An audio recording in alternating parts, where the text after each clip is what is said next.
Alright, hello and welcome back. It's me, Grugdug Plays Games, with another episode of Minecraft Feed the Beast with the Monster Expansion and my Echo playthrough. So, what I'm going to get ready to do today is create a little bit better of a power feed system than what I've got right now. Not that what I have doesn't work, but I do want to improve it just slightly. And the first step to that is going to be some item ducts. So you'll notice it's just lead and then tin on either side gives me opaque item ducts, and opaque is just fine with me. I don't need to see my items moving through there. That just causes extra server lag and all that kind of stuff. Even though it looks pretty spiffy, I don't need it. So since I don't need it, I'm going to forgo it. And then, oh, that is actually a block, even though it's made out of wood. That's right. And then you can probably already sort of tell what we're going to be doing here. Alright, so what I want to do, how am I going to get this in there? We're actually going to come up here like this and like that. Yes. And then we will just come over here like so, and then we need to make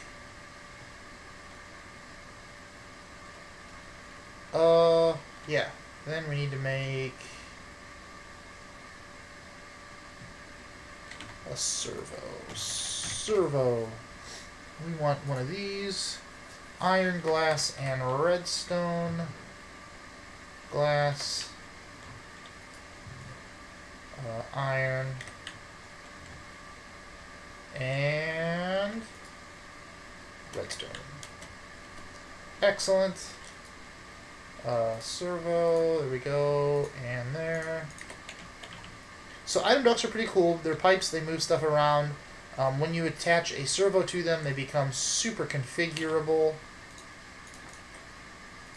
I really like them a lot. Do need the crescent hammer, but I am going to need my last there, and then I need to crescent hammer that so that it's extracting, right? That's input, extract, and then not connecting. And you can tell because that's sort of kind of an arrow in, and that's an arrow out, and then that's obviously nothing. That way, if I needed to run my pipes like this and I didn't want them to connect to that, I could just tell it not to connect. Because it's all a micro block and everything, so it's pretty awesome. I do want it to connect though, and I want it to extract. It does have some modes. I guess let's go over those right now. So the way item blocks work, or item ducts work, the way item ducts work is it puts the item that it's pulling into the first available inventory in the network as calculated by the number of pipe segments between where the inventory it's leaving and the first valid inventory. And I say valid because if I take a servo and click on a connection, so I could click there and I could click on one of these, anywhere where it's connecting to something, and then I use an empty hand and I click on it, I get this screen. I can filter items, I can have a blacklist, I can have a whitelist, I can use metadata so that I can tell it, like right now, if I were to take this sword, it would only take broadswords that are made out of iron from Tinker's Construct, basically item ID 14311, who have taken 8 damage. And that's it. If I tell it ignore metadata, it'll take any item ID of 14311. That's basically how that works. Ignore NBT or use NBT. NBT, I don't remember what NBT stands for, but that's like your mana beans or bees. Those are, or not bees, but mana beans are a great example where they're all the exact same item ID, but the NBT data inside the item tells it what the difference is. So if you tell it to ignore it, it'll just send all of it out. If you tell it to use it, it'll do the specifics. Use the OR dictionary. That means I can put one piece of copper in here, tell it to use the OR dictionary, and it doesn't matter what copper it is, it'll pull it out. You can adjust stack size and all that, and because it's a thermal expansion, I can enable redstone so that I can say, pulse on no redstone, and it'll always just pull stuff out. Pretty cool. So, now that you know that items can come out of there, like I said, valid inventories are anywhere it's connecting. So what it's going to do is it's going to pull out of this inventory, send it down this pipeline, and it's going to say, what are the other available inventories that I'm connected to? And it's going to say, I'm connected to this block, I'm connected to that block, and I'm connected to that block. Right now, there are no black lists or white lists set for any of these because I have not configured them with a servo. So they're all valid inventories for anything that comes out of this chest as far as the item ducts are concerned. So what it's going to do is say, okay, of those 3 inventories, which one's the closest one that's available? And it's going to calculate how many pipe segments, and it's going to say, this one is the first one. Now, if I brought pipes from here and over here to this chest, it would calculate and it would say, okay, it's X amount of pipe segments to item duct segments to this inventory, and it's Y amount of item duct segments to this inventory, and it would say, oh, this inventory is closer, I'm going to send it here until I can't send it anymore. So that's how it calculates it, okay? Basically the closest one. So let me just do that really quick, just so that I can illustrate the next part.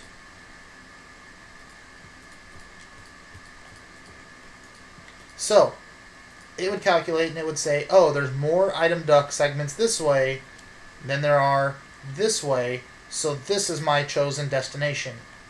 And then it would do the next, and once this is full or can't accept anymore, it would do the same calculation for the next. And it would say, is this one closer than this one? Yes, it is. Send them here. Is this one closer than that one? Yes, then send them here. Or if it found that it was farther away, they would say, oh, okay, send them over here. So what I could do is I could say, let's say I want them to go over here before they go over there. Well, then I can use this wrench and right-click, and it'll put it in dense mode.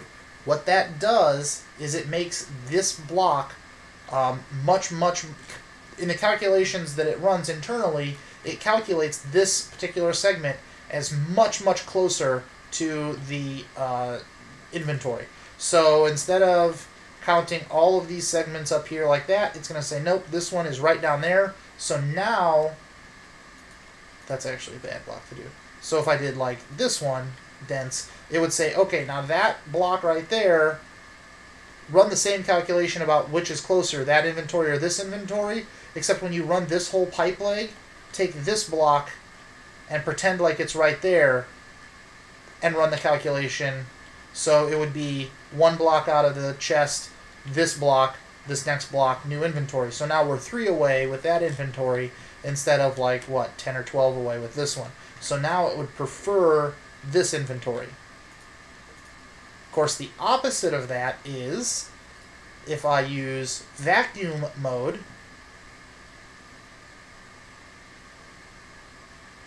You know, I might have been wrong. Maybe this is the one that pulls it towards you. Now I'm second guessing myself. Let me go check so I don't give out bad information. I was wrong. It's the exact opposite. Dense means that it's further away. So if there's nothing on there, it's going to calculate this inventory is closer than that inventory, and it's going to send them here.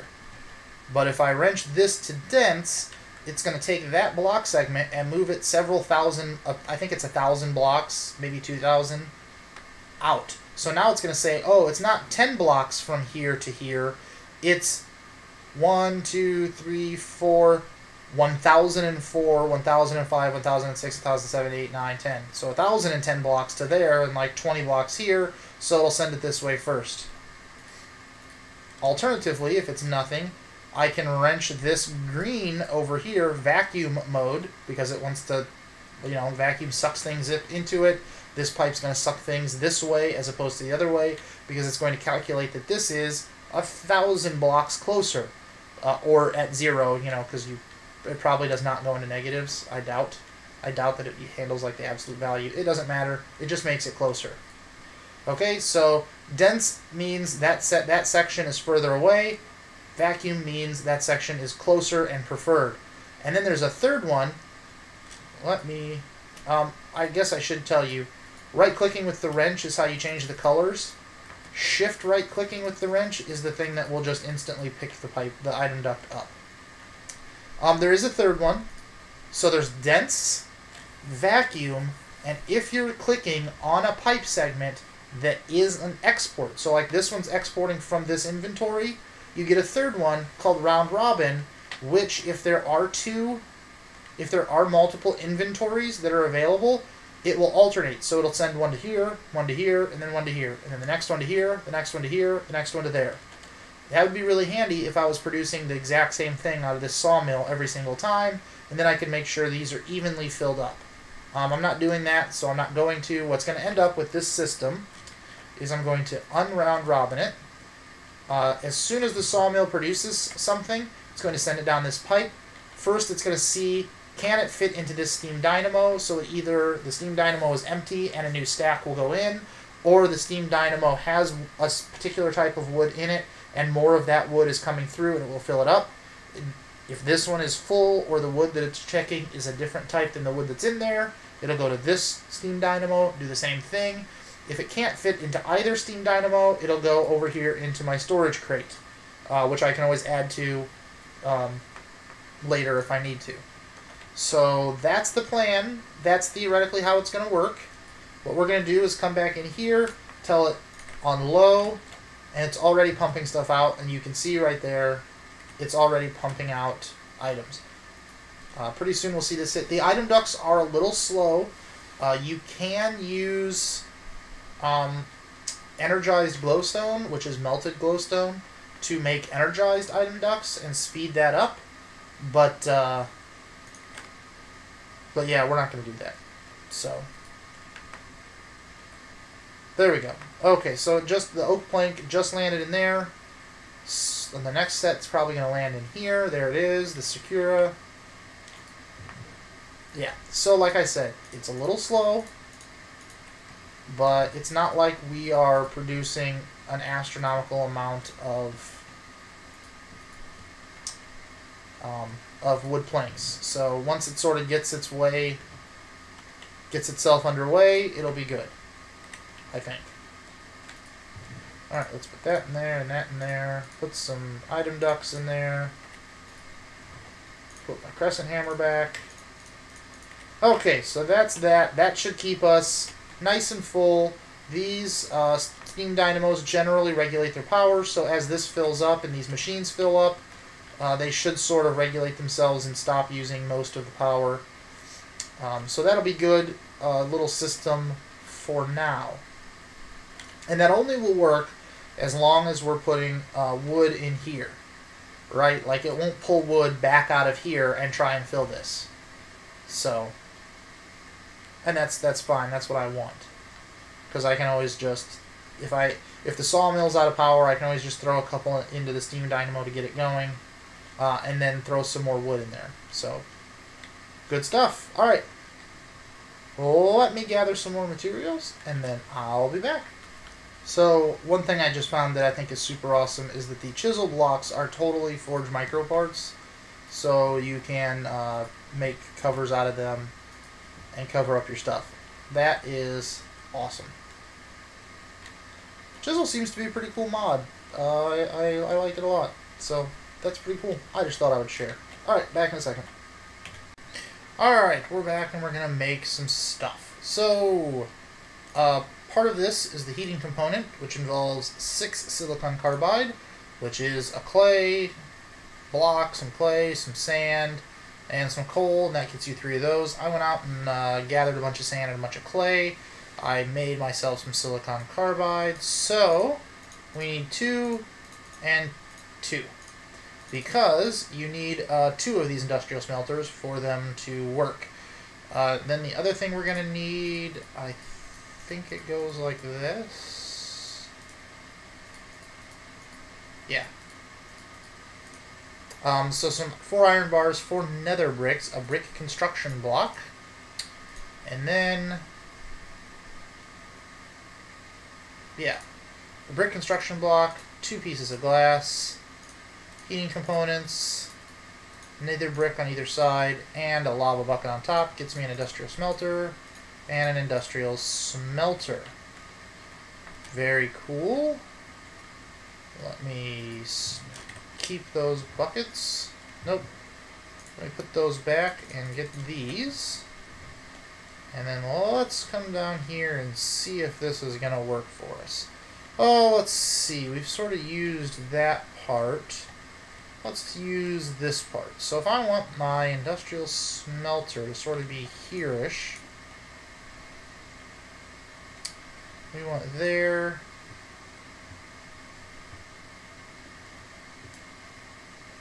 So if it's going to be there, then that is going to need to be... Okay, so the way this works is you put 2, and then it makes a multi-block structure.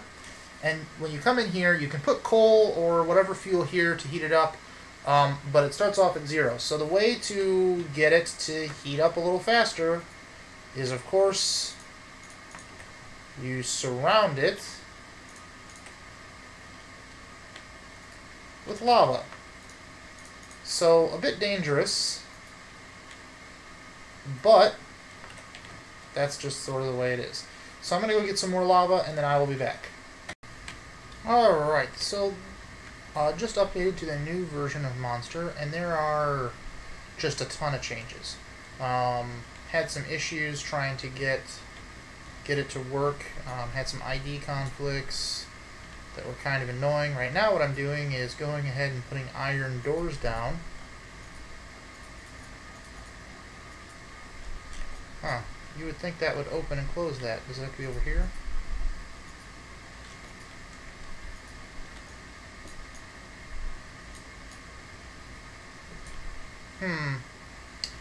One of the things that you can do with a big button is, and maybe it's just happening so fast. Oop, don't fall in. It's if you have an empty hand and you shift right click, you can drop some items in there, and it lengthens the tick length. Oh, that's maybe a little too short.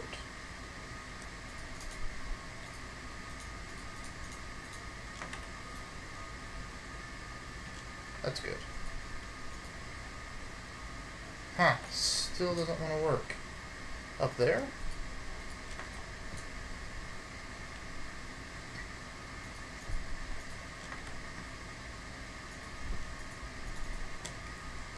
Well, I guess it's just not going to open up that door.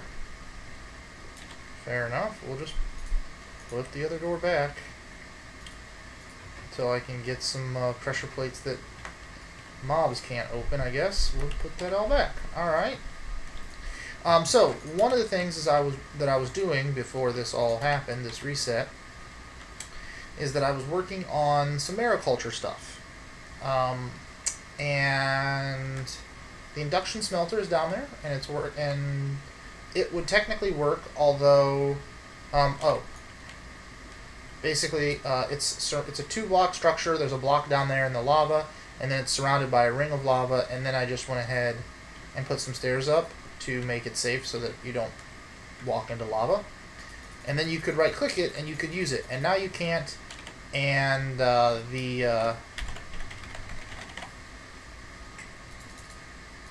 recipes for mariculture have changed. Like, now you need burnt bricks instead of nether bricks, and there's this new thing called the vat that you fill with lava, and it cooks bricks into other things. So yeah, there were some major changes. I was going to put a heating element in there to... Oh, that's right. The problem was that even when it's surrounded by lava, to make it more efficient, wood just doesn't... A stack of wood doesn't last long enough to heat it up to the point where it can melt metals. So I was going to get some... You can get upgrades for it, which are very handy. And there are these ultimate upgrades, which of course are very good. And if you get 2 ultimate heating upgrades, it heats up very quickly. And if you get an ethereal upgrade, this one does, or at least it used to do, a different thing in every machine you put it in, a mariculture machine. And what it would do is 2 of those in one of these would make it so that the thing didn't lose temperature, which would be perfect for what I need. But now everything has sort of changed, and I needed titanium, and titanium, you melt the rutile, which is the white. Rutile is this one, the white with black specks. So I was like, oh, you melt that to get titanium, perfect. And then and then I melted like 30 or 40 blocks of it, and it was here liquid. And now it's gone. Now it just stole all of my rutile. Well, what I was gonna do is that gives you imperfect titanium, and then you have to go find some mariculture limestone. You can't use any other limestone. It has to be the one from mariculture. And then you can melt that down, and you get magnesium, and you can combine the two to get titanium. But the old version of mariculture had a bug where it didn't spawn that in the mod pack, and then the new mod pack it does spawn it, which you have to go find, or like a river biome that's not been spawned already, so that it will spawn the new stuff. So I'm glad I didn't do all of that before I found out that my rutile got deleted. So, yeah, as much as I kind of want to mess around with mariculture because it's new and it's different, it's something I haven't done before, it feels like the fates are telling me, stop trying to use this mod. You can see this wall's no longer see-through, it still registers as a feather custom block. It just isn't. Just isn't. So, I don't know what the deal was with all of that, but I think we're going to move on from mariculture. I think what we're going to do is go a slightly more traditional route and just get a steady supply of wood and charcoal that we can turn into power. You'll notice that my mini-map is also gone up there in the corner. I don't know why that's gone. I don't know if rays got turned off or what. But, yeah, so I have some things I need to figure out. I think what I'm going to go do is there's a jungle that way. I'm going to go get some jungles because, of course, I can't use the dye trees, which now there's no sorting on these things, and the trees are in a much different order. Some of my wood is gone. This is not... Oh, hey, it left me some rutile that I didn't melt down. That's great. But yeah, like... Yeah, I just don't know. It's going to take me a while to get over this. So anyway, I'm going to go gather some materials, I guess, and try and work through some of these changes, and then I'll be back. Alright, welcome back, and we are in a test world. Oftentimes when I want to find something out or test something, I have a single-player creative world where I can just go in and set stuff up and see what is going on. And in this case, what I'm trying to do is I'm getting ready to start a tree farm in the other world, and what I want to know is it more economical for me to convert the log into charcoal for power, or is it more economical for me to take the log and chop it up into 6 planks and 1 sawdust and then run that through a dynamo? So what I'm going to do is, you can see we've got a sawmill here with 2400 power, so I'm going to break that. That's fully charged. And we've got a redstone furnace here with 2400 power, so I'm going to break that. So now they cannot receive energy from these redstone, from the leadstone energy cells anymore. So when they run, we'll be able to tell how much energy it took to do whatever it did. And then it's going to pipe its output to these steam dynamos, which are going to run and fill up this redstone energy cell or this redstone energy cell, which are both completely empty. So at the end, what we'll be able to do is take the total of this minus however much was used here, right? So, like for instance, by my calculations, this should end up with 19,990 redstone flux energy in it, and this redstone furnace will have used 1,600 redstone flux to turn it into charcoal, which should give us a net gain of 18,390 redstone flux from here. And then we'll do the same thing over here. How much did this get minus how much did it cost? And that should tell us what it is. And of course, we'll get 1 sawdust, which can then be converted into 8, or 8 of them can be converted into a compressed sawdust, which can then be smelted again into... does it have to be smelted again? I don't remember if it has to be smelted again or not, but you can get another thing to burn. But it shouldn't even be close, but I wanted to do it on camera with proof of concept just to prove, because I was curious, and maybe somebody else will be too. So what we've got is I've got 2 jungle wood things in here, so we're going to put 1 jungle wood in there, and we're going to put 1 jungle wood in there, and in just a second we should see that I'm going to need a crescent hammer,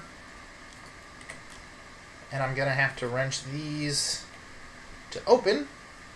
And then there we go. And we're going to see 6 land in here. And we're going to see 1 coal that's already been used. And now we're just sort of waiting. Huh, I wonder when my fluid duct stopped producing water. Doesn't appear to have mattered, though. Okay, that shut off, that shut off. Still getting a little residual power there. Okay, we're one less than what I thought. So 19,990. This should be 22,400, and it is. So that is going to be a net of 18,389 power with the 1 different. And then over here, what we ended up with is 23,029. Interesting. That's slightly more than... That's way more than what we got last time. That's interesting. Okay, so 23,029. Let me write that down real quick here. 23,029. That's going to skew things much closer. Huh. 23,029. That's insane. And we used 23.2, which is exactly what I saw before. So let me use my handy calculator. So 23,029 minus 23... Nope. Sorry. 800. It cost 800 to run the sawmill because it's 24,000 minus 23,200. That's 800 because we can do math. So 23,029 minus the 800 to convert it gives us an answer that's clearly wrong. 23,029 minus 800 is 22,229. 22,229.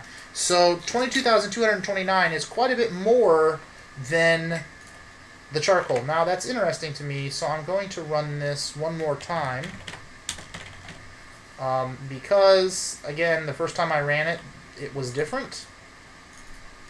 So I would like to go ahead and just do this one more time, just to make sure.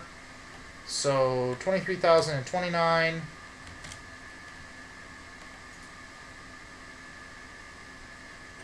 Looks like my aqueous accumulator is really struggling to keep up. Oh, because it turned to ice. Oh no.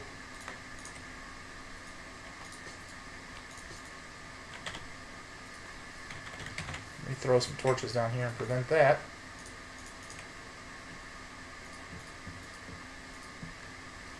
Okay. They both ran. So this has now 49,405 versus 43,000. So this is still significantly more. So I think, realistically, yeah, the planks seem to be better because we also get the added sawdust, which eventually is going to turn into compressed sawdust. So it looks like we're going to be using some sawmills to convert into planks. And these things blow through those planks. So when they're using them in full output mode, they're really tearing through them. So that looks like that's what we're going to do. Let's see real quick here. How are we doing on time? Alright, well, I will... you know what? Yeah, I'll be back in just a second to show you where we are and then wrap things up. Back in a second.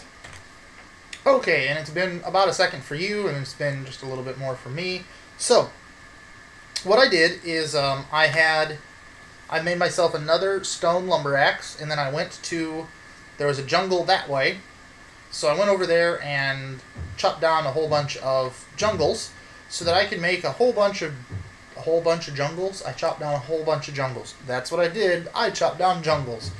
No, I chopped down jungle trees so that I can make a whole bunch of barricades just because they look kind of cool and they're different and it's better than just walls. The barricades are kind of interesting to place. Let's see. Let me use this guy. Just use my axe here. Oh, looks like we're getting a little bit of server lag. That's always fun to deal with. There we go. Okay, so we get a bunch of jungle stuff. And the way you do it is you place, each time you click, it places 1. So 1, 2, 3, 4 fills up the block. So let me fill in the rest of these. And it matters which direction. So the inside pieces here, the horizontal cross verticals, are on this side because I'm clicking on this side. If I was on the other side, this figure would be reversed and pointed the other direction. So there you go. And then I just made a little pathway in. So technically monsters can still sort of get in, but it's a little harder. So I will probably move that over here and put a door on there and everything, but this is just for now. And what we've got is... let me get those two things out. So I've got my harvester over here, and I'm going to put a copper upgrade in that, and I've got a planter there, and I'm going to put a copper upgrade in that. And the copper upgrade is 4.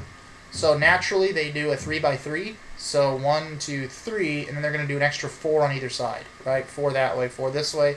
So I just sort of marked it out with torches. And then underneath here, I'm hollowing out a space, and we're going to put some barrels and some sawmills and probably some energy cells and some steam dynamos to power everything off of the planks that the sawmills make. And we'll just have a whole little production facility down here. So it'll probably take, like, I'm probably going to put 4 steam dynamos to power the harvester and the planter. And then I'll probably make, I don't know how many other steam dynamos. I'll probably just keep adding them until, I'll probably start with like maybe another 4 and see what kind of a surplus of logs I get. And then add steam dynamos as necessary to sort of see how much power can I actually get out of this. So we're going to have a jungle farm, and we're going to see what happens. But that will be, we will continue that next time. In the meantime, I'll probably finish digging out this area, and then I'll go ahead and place everything and hook it all up with pipes and everything next time. So for now, that's going to do it. I'm Grug Doug, and this is Grug Doug Plays Games. So yeah, I had fun. I hope you did. There's a peck out there. But yeah, hope you had fun things in store. We're starting to get on our way. It took a little bit to get going because of the self-imposed... I'm going to go inside so that Wisp doesn't kill me. For the self-imposed slowdowns, but we're trucking along. So see you next time.